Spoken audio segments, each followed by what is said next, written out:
the importance of the trenches, because I think that's kind of the main takeaway from this game, how important it is to be not just good in the trenches, but great and have no weaknesses. And that's what the Eagles have put together. And that's what the Niners don't have. The Niners are weak on both sides. And I think we've seen them try to put together a really good defensive line in the past. It's a priority to them to have one, but they've always tried to be good enough on the offensive line. And we've seen how dangerous the Eagles are because they're great in the offensive line. What do you think of the Niners' philosophy in the trenches? I think they try to nickel and dime their way on the offensive line, and I think it's shown that it's a foolish policy. And I'm going to say another thing. Let's say Kyle Shanahan is a brilliant play designer and play caller. I'm not so sure, but let's say he is. Football beats that. And here's what I mean. Football is what happens at the line of scrimmage. That's football. Football is when muscles and bones jar. And all the fancy-dancy ballet stuff is a footnote to that. It's secondary. And Kyle thinks it's primary. Yes, he does. What happened in that Super Bowl shows what happens on the line of scrimmage is football. And what the other guy over here in Santa Clara is doing is not quite football. It's basketball on grass. Something like that. It's basketball on grass. Yeah. He wants to have the best, because when you have, your 5 eligibles out in the pattern, it's like your basketball team. You got your point guard, you got your 5 guys out there running routes, like you've orchestrated them, and they're beautiful, and they're quick and sleek and explosive, and you can choreograph everything. But in the trenches, that's ugly. That's brutal. And Kyle has no background in that. He's a wide receiver himself. He thinks that's what wins games. Mike Tyson used to say when he would fight people, they all had a great fight plan until they got a punch in the face. Yeah, that applied to him too.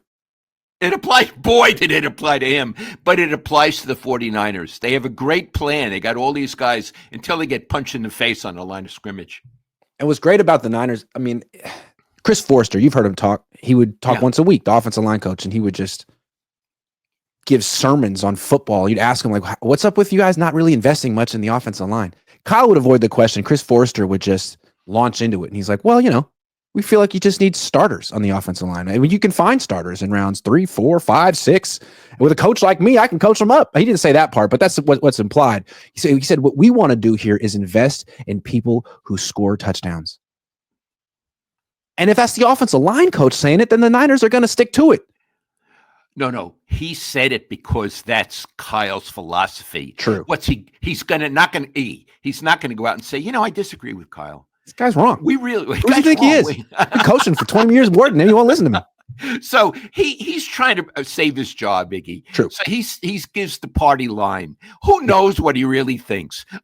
My guess is he doesn't think that, but he wants to save his job. So that's what that's about. Right.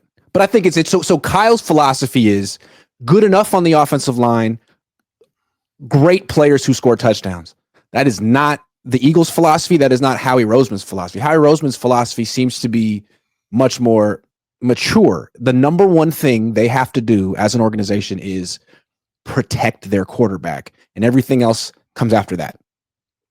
And hurt the other, or knock out, or frustrate the other quarterback. 1 is protect your quarterback. 2 is knock out the other quarterback. Yeah.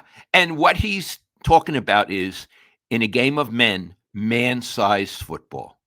Man-sized football. And the Niners, they have a ballet team out there. That's true. Their offensive line is small. Their quarterback is small. Their running back is small. Yeah, they're playing they should be at the San Francisco Ballet. I mean, the Eagles have one of the most mobile, one of the strongest quarterbacks in football, and they give him a freaking brick wall to play behind. Whereas the Niners have Peter Pan back there, and the team is like, you know what? You're quick enough to protect yourself. You got this, buddy. Okay. And we're going to pay you a lot of money. Well, we'll see about what they pay him.